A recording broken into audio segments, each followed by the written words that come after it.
पति देव जी, मैं अब यह गुलामी वाली जिंदगी नहीं जीना चाहती। रमन की शादी हो गई थी और उसकी पत्नी रागिनी घर की बड़ी बहू बनकर रमन के घर आ चुकी थी। रमन कुल 3 भाई थे। रमन सबसे बड़ा था, जिसकी पत्नी रागिनी थी। उसके बाद अमन था और उसके बाद संतोष। अमन और संतोष की अभी पढ़ाई कर रहे थे।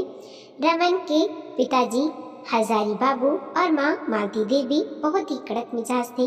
हजारी बाबू का अपना बिजनेस था, जिसमें कि रमन भी साथ ही काम करता था। हजारी बाबू काफी बड़े बिजनेसमैन थे और बिजनेस दिन ब दिन बढ़ता जा रहा था। इसलिए रमन की पढ़ाई 12वीं के बाद छुड़वाकर उसे अपने बिजनेस में लगा दिया था। लेकिन रमन बिजनेस में मालिक बनकर नहीं, बल्कि हजारी बाबू का नौकर बनकर ही हजारी बाबू का काम करता था, वह भी बिना तनख्वाह का नौकर। रमन का बड़ा बिजनेस देखकर रागिनी के माँ बाप ने रागिनी की शादी हजारी बाबू के बड़े बेटे रमन से की थी।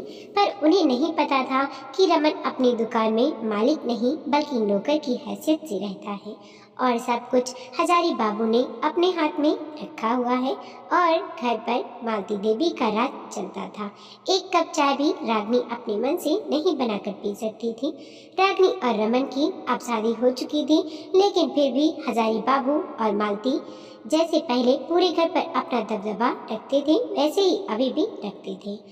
घर के एक एक फैसला मालती देवी करती थी। क्या खाना बनेगा, कितना बनेगा, क्या काम करना है, कैसे करना है, कहाँ कब करना है, कब सोना है, कब जागना है, किससे बात करनी है, किससे नहीं बात करनी है, कहाँ आना है, कहाँ जाना है, सब कुछ मालती देवी ही निर्णय करती थी।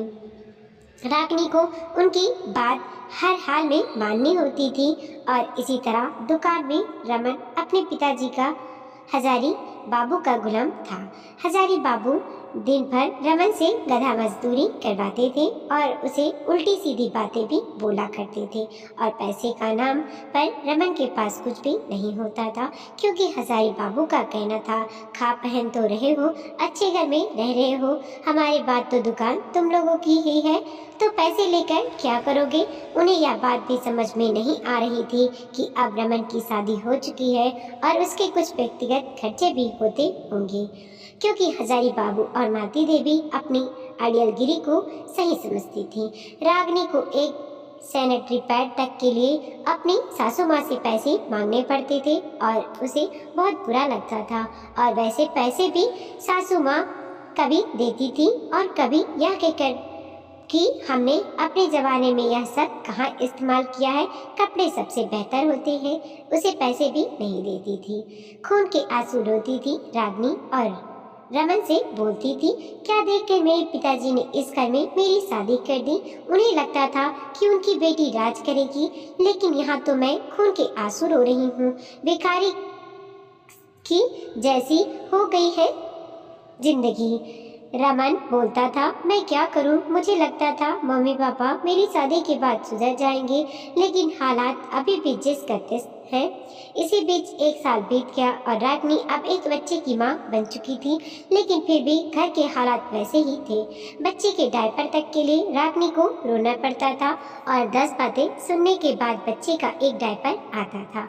बच्चे की डिलीवरी के वक्त भी मालती देवी ने बहुत ड्रामा किया था, क्योंकि रागिनी के ऑपरेशन की बात डॉक्टर ने कही थी और मालती देवी ने कह दिया था, यह सब टिटिम मैं बर्दाश्त नहीं करूंगी। डिलीवरी नॉर्मल करवानी है तो करवाओ, ऑपरेशन के लिए हमारे पास पैसे नहीं हैं। और रागिनी का दर्द से तड़प रही थी। डॉक्टर ने बोल दिया था, आप अपने मरीज को यहाँ से ले जाइए, क्योंकि इनका बच्चा ऑपरेशन से ही पैदा होगा, नॉर्मल नहीं हो सकता। फिर रागिनी के पिता ने ऑपरेशन के लिए पैसे दिए थे। बहुत शर्मिंदगी महसूस हुई थी उस वक्त रमन को। साथ ही रागिनी के माता पिता को भी लगा था कि रागिनी की शादी में वह बुरी तरह से ठगे जा चुके हैं, पर अब क्या कर सकते हैं। इसीलिए बेटी की शादी करने से पहले अच्छे से जांच पड़ताल करनी जरूरी होती है।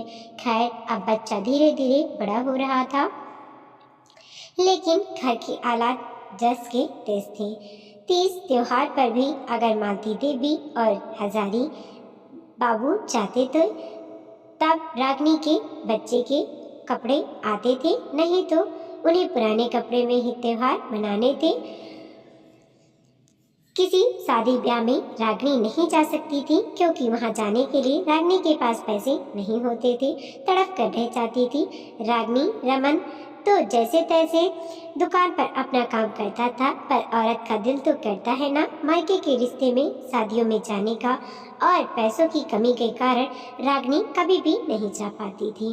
और रमन रागिनी की इस तकलीफ को समझता था। अब बच्चा 3 साल का हो चुका था और उसके स्कूल के एडमिशन की तैयारी करनी थी। रागिनी चाहती थी कि बच्चे का एडमिशन किसी बड़े स्कूल में करवाया जाए, लेकिन हजारी बाबू का कहना था, मेरे तीनों बच्चे सरकारी स्कूल में पढ़े हैं तो क्या खराबी है, मैं फालतू के पैसे बच्चों के फीस के लिए नहीं देने वाला। बच्चा सरकारी स्कूल में पढ़ेगा। रागिनी ने बहुत कोशिश की, लेकिन हजारी बाबू और मालती देवी नहीं माने और मजबूरन रागिनी और रमन को अपने बेटे को सरकारी स्कूल में डालना पड़ा। रागिनी रमन से बोलती थी कि वह कहीं और प्राइवेट नौकरी कर ले, जब दिन भर गधा मजदूरी करनी ही है तो, और उसके बदले कुछ भी नहीं मिलता, तो इससे अच्छा है अपना कुछ काम शुरू कर ले या कहीं और नौकरी कर ले, कम से कम कुछ पैसे तो मिल जाएंगे, हम माँ बाबूजी के ऊपर आश्रित तो नहीं रहेंगे। लेकिन रमन जब भी कहीं और काम करने की बात करता तो हजारी बाबू और मालती देवी का साफ कहना होता, कहीं और काम करना है तो मेरे घर में तुम नहीं रह सकते, जाकर अपने रहने का इंतजाम कर लो। और फिर मजबूरी में रमन को हार माननी पड़ती, क्योंकि रमन ज़्यादा पढ़ा लिखा नहीं पाया था। हजारी बाबू ने उसे पढ़ने ही नहीं दिया था, इसलिए वह कहीं आसानी से कोई नौकरी भी नहीं पा सकता था। हर तरह से मजबूर हो गए थे रमन और रागिनी। यह सब कुछ अमन और संतोष देखते थे और उन्हें बहुत अच्छे से समझ में आता था कि माँ पिताजी कितना गलत कर रहे हैं रागिनी भैया और भाभी के साथ, और उन्हें पता था कि उनकी जिंदगी भी कल को इसी तरह खराब हो जाएगी। लेकिन रमन का है यह हाल देखकर वह उन दोनों ने समझदारी से काम लिया और अपनी पढ़ाई जारी रखी। 12वीं के बाद हजारी बाबू ने उनकी पढ़ाई भी छुड़वाने की कोशिश की, लेकिन उन लोगों ने साफ मना कर दिया। हजारी बाबू ने फीस देने से मना कर दिया तो अमन और संतोष ने कोई प्राइवेट नौकरी पकड़ ली और खुद ही अपनी फीस का इंतजाम करने लगे, लेकिन पढ़ाई नहीं छोड़ी। और उन लोगों ने बोला, पिताजी हम अपनी पढ़ाई पूरी करेंगे पर अपने पैसों से। उन्होंने रमन जैसी बेवकूफ़ी नहीं की, पढ़ाई छोड़कर, और कुछ सालों के बाद उन लोग दोनों को ढंग से कमाने खाने लायक एक एक नौकरी तो मिल ही गई थी, जिससे उनके अपने परिवार का गुजर बसर आसानी से हो सकता था। समय के साथ अमन और संतोष की शादी हो गई और उनकी पत्नियां भी घर में आ गईं। अमन और संतोष को बहुत अच्छे से अपने घर के हालात पता थे और रमन भैया और रागिनी भाभी का दुख का अंदाजा था। वह दोनों बोले भी करते थे, भैया भाभी आप लोगों के साथ बहुत गलत होता है, माँ पापा बहुत गलत करते हैं, आप लोगों को आवाज़ उठानी चाहिए। लेकिन साथ ही साथ उन्हें पता था कि रमन की क्या मजबूरी है, इसलिए इसमें कोई कुछ भी नहीं कर सकता था। अमन और संतोष की पत्नियों के साथ भी वही सारा खेल मालती देवी और हजारी बाबू ने खेलना शुरू किया, लेकिन अमन और संतोष ने काफी दिनों से यह सब खेल देख रखा था। अमन और रागिनी के साथ माँ पापा को खेलते हुए, इसलिए उन दोनों ने तुरंत ही अपना घर अलग कर लिया, क्योंकि दोनों अच्छा कमाते खाते थे। दोनों ने अपनी अपनी पत्नियों को ले जाकर अलग अलग किराए का घर ले लिया था, जिसकी वजह से उनका जीवन बहुत अच्छा चल रहा था। और उन्हें उसी प्रकार की परेशानियों का सामना नहीं करना पड़ रहा था जिस प्रकार की परेशानियां का सामना रमन और रागनी कर रहे थे। रागनी बहुत दुखी हो जाती थी कभी कभी और रमन से बोलती थी, तुम्हारे दोनों भाई कितने होशियार निकले, काश तुमने भी यही होशियारी दिखाई होती। रमन बोलता था, यह मेरी बदनसीबी थी कि मैं बड़ा भाई था और मुझे यह सब कुछ समझ में नहीं आया। उन दोनों को मेरी परेशानी देखकर समझ में आ गया कि उन्हें आगे क्या करना है। मैं खुश हूँ कि कम से कम मेरे दोनों भाई तो अपने परिवार के साथ चैन की जिंदगी जी रहे हैं। रागनी बोलती थी, हाँ वह तो है, लेकिन अब मैं और हमारा बच्चा, हम तो जिंदगी भर परेशानी झेलने के लिए ही है। अमन और संतोष के भी अब बच्चे हो चुके थे और दोनों अच्छे प्राइवेट स्कूल में पढ़ रहे थे। रागनी को बहुत दुख होता था क्योंकि इतनी संपत्ति होने के बाद भी वह अपने बेटे को अपने मनचाहे स्कूल में नहीं पढ़ा पाई थी, न ही बेटी का कोई शौक पूरा कर पाती थी। कभी अमन और संतोष के बच्चे आते थे तो उनके महंगे कपड़े देखकर रमन को अपने ऊपर बहुत गुस्सा आता था। अमन और संतोष को पता था रमन की परेशानी। कभी कभी वह रमन के बच्चे के लिए महंगे कपड़े लेकर आते थे, लेकिन कोई कब तक दूसरे के बच्चे के लिए कर सकता है। सबके अपने खर्चे होते हैं। यह बात रमन और रागनी बहुत अच्छे से जानते थे। अमन और संतोष रमन और रागनी की बहुत इज्जत करते थे, लेकिन वह लोग भी मजबूर थे, चाहकर भी उनकी कोई मदद नहीं कर सकते थे। रमन कई बार अमन और संतोष से बोलता था कि कहीं कोई जुगाड़ हो तो मेरी भी कोई नौकरी लगवा दो। मैं अब इस घर में नौकरों की जिंदगी नहीं गुजार सकता। मेरा परिवार बर्बाद हो रहा है। मेरी पत्नी एक एक चीज के लिए तरसती है। मेरा बेटा एक खिलौने के लिए तरस जाता है। मुझे भी यहाँ से निकलना है। अमन और संतोष बोलते थे, भैया हमें पता है आप बहुत परेशानी में हैं। माँ पापा कभी नहीं सुधरने वाले, लेकिन हम भी मजबूर हैं। आपकी पढ़ाई पूरी नहीं हुई है और जितनी आपने पढ़ाई की है उसमें आपको कोई बहुत बड़ी अच्छी नौकरी नहीं मिलेगी। घर खर्च चलाना मुश्किल हो जाएगा।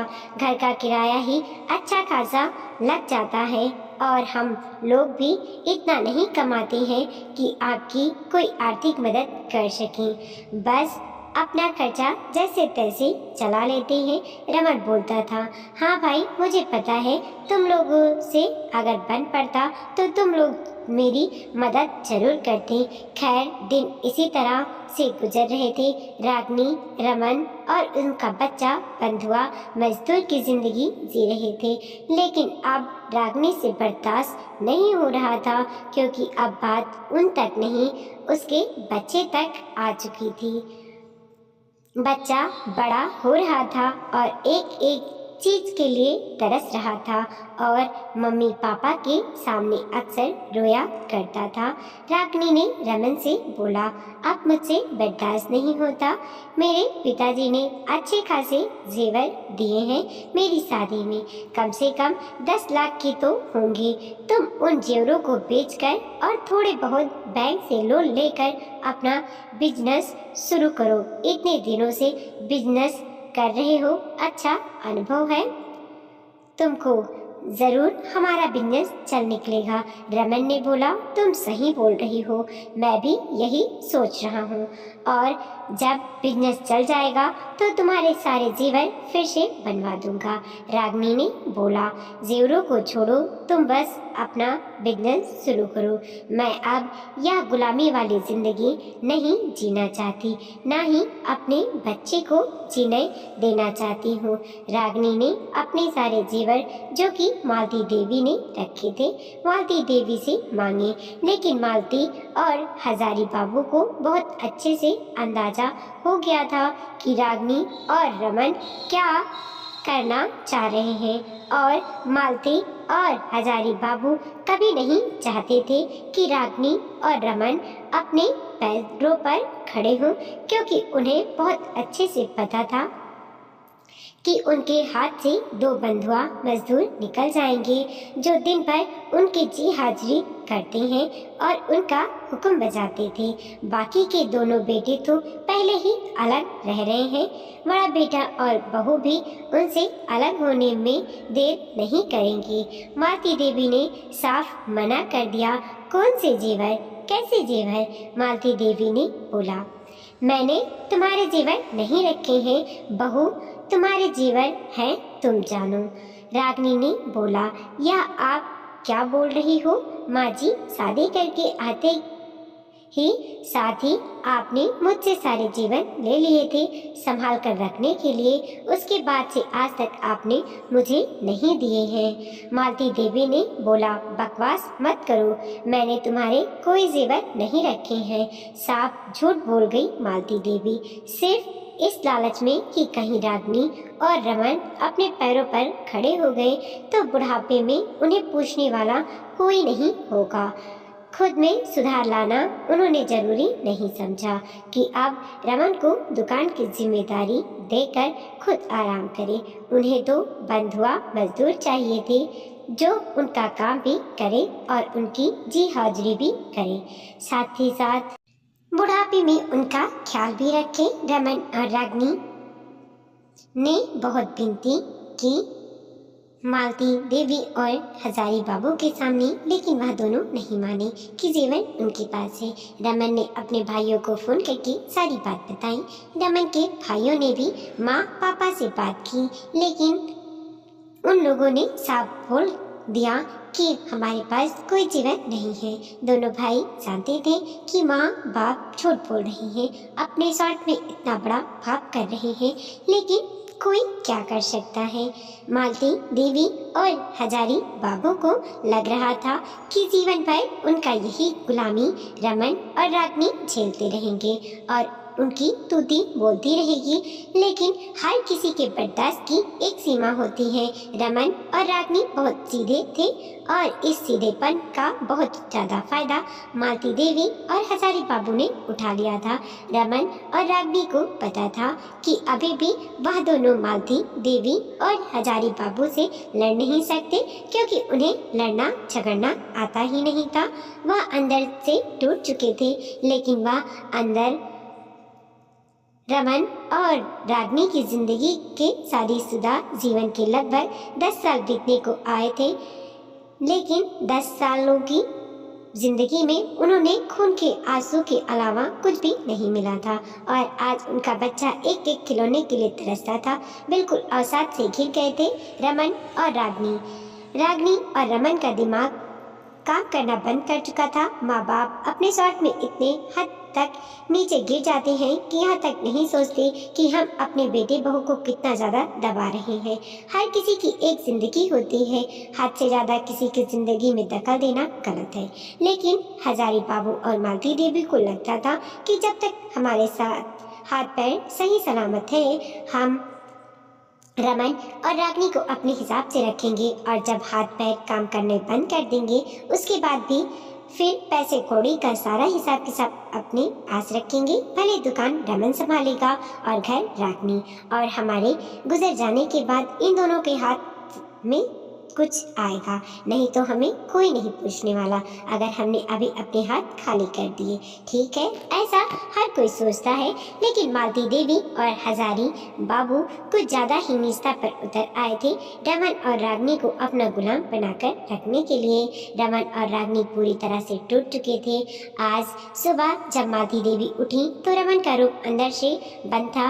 रोज सुबह तो रागनी उठकर घर में झाड़ू लगा रही होती थी, पर आज सन्नाटा छाया हुआ था। मालती देवी को कुछ शक हुआ। उन्होंने कमरे का दरवाजा जोर जोर से ठोका पर अंदर से कोई आवाज़ नहीं आई। अब मालती देवी को थोड़ी घबराहट हुई। वह हजारी बाबू को बुलाकर लाई। हजारी बाबू ने भी जोर जोर से रमन के कमरे का दरवाजा ठोका पर अंदर से कोई हलचल नहीं हुई। अब तो हजारी बाबू की भी हालत खराब हो गई थी। उन्होंने जल्दी से अमन और संतोष को फोन लगाकर सारी बातें बताई। अमन और संतोष दौड़कर घर आए। पुलिस आई, दरवाजा तोड़ा गया। अंदर कमरे में रमन, रागनी और उनके बच्चे की लाश पड़ी हुई थी। अपने माँ बाप के अत्याचारों से तंग आकर रमन ने अपने परिवार के साथ खुदकुशी कर ली थी। रमन ने अपने परिवार को कोई जहरीला पदार्थ पिला दिया था और खुद भी पी लिया था। साथ में एक पत्र रखा हुआ था जिसमें रमन ने अपने घर की स्थिति लिखी हुई थी और बताया था किस तरह से मालती देवी और हजारी बाबू ने उनकी जिंदगी नरक बना रखी थी, सिर्फ अपना हुक्म चलाने के लिए। किस तरह से उन्हें बिना पगार का नौकर बनाकर रखा था और मजबूर कर दिया था अपनी जान देने के लिए। रमन ने साफ साफ पत्र में लिखा था कि वह आत्महत्या कर रहा है अपने परिवार के साथ, लेकिन इसके पीछे उसके माता पिता जिम्मेदार हैं। उन लोगों ने उन्हें इतना मजबूर कर दिया है कि उससे मजबूरी में अपने परिवार को खत्म करना पड़ रहा है। ऐसा माँ बाप ईश्वर किसी को ना दे। यह सब कुछ देख सुनकर मालती देवी और हजारी बाबू वहीं जड़ हो गए। उन्होंने सपने में भी नहीं सोचा था कि उनकी खुदगर्जी इस हद तक बढ़ जाएगी कि उनका यह अंजाम होगा। अमन और संतोष बोल रहे थे, लो कर लो अपने सारे शौक पूरे, रख लो अपने दबाव में अपने बेटे बहू को नौकर बनाकर। हो गई ना आप लोगों की इच्छाएं पूरी। वह तो अच्छा हुआ कि मैं और संतोष समय रहते इस घर से निकल गए, क्योंकि हमने रमन भैया और रागनी भाभी की हालात देख ली थी। और अगर हमने यह कदम नहीं उठाया होता तो आज यहाँ आपके बड़े बेटे बहू की जगह तीनों बेटे बहू और उनके बच्चों की लाश पड़ी होती।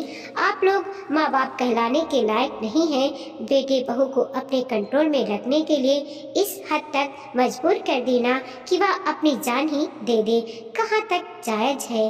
हाँ, हजारी बाबू और मालती देवी अपने सुध बुध खोए बैठे थे। उन्हें समझ नहीं आ रहा था कि वह क्या करें। उन्होंने सपने में भी नहीं सोचा था ऐसा कुछ हो जाएगा। एकाएक हजारी बाबू जोर जोर से चिल्लाने लगे, क्या करूँगा इस करोड़ की संपत्ति का? यह क्या कर लिया तुमने? सब तुम्हारा ही तो था रमन, तुमने ही तो शुरू से मेरा साथ दिया था। मैं तो सोचता था सब कुछ तुम्हारे नाम करके जाऊंगा, क्यों चले गए तुम इस तरह से? मालती देवी भी जोर जोर से रोने लगी। लेकिन आप लोगों को अभी भी अपनी गलती समझ में नहीं आ रही है। हजारी बाबू बार बार घस खाकर गिर जाते हैं और मालती देवी वह तो एकटक रमन के परिवार की ओर देख रही थी और सोच रही थी, यह सब कुछ क्या हो गया? किसी को कुछ समझ में नहीं आ रहा था। पूरे मोहल्ले में हाहाकार मच गया था। लेकिन अमन और संतोष का कहना था कि इन सब में गलती सिर्फ और सिर्फ मालती देवी और हजारी बाबू की थी और शायद अमन और संतोष का कहना सही था। मालती देवी और हजारी बाबू के अड़ियल रवैये की वजह से आज अमन का हंसता खिलता परिवार खत्म हो चुका था। बेटे बहू के परिवार पर दबाव बनाकर रखो, पर इतना नहीं कि उन्हें अपनी जान देनी पड़े, नहीं तो सिवाय पछताने के कुछ भी हाथ नहीं आएगा। वीडियो को लाइक कीजिए, कमेंट कीजिए और अपने दोस्तों के साथ जरूर शेयर कीजिए। चैनल पर नए हैं प्लीज़ सब्सक्राइब कीजिए और देखते रहिए मोटिवेशनल स्टोरी।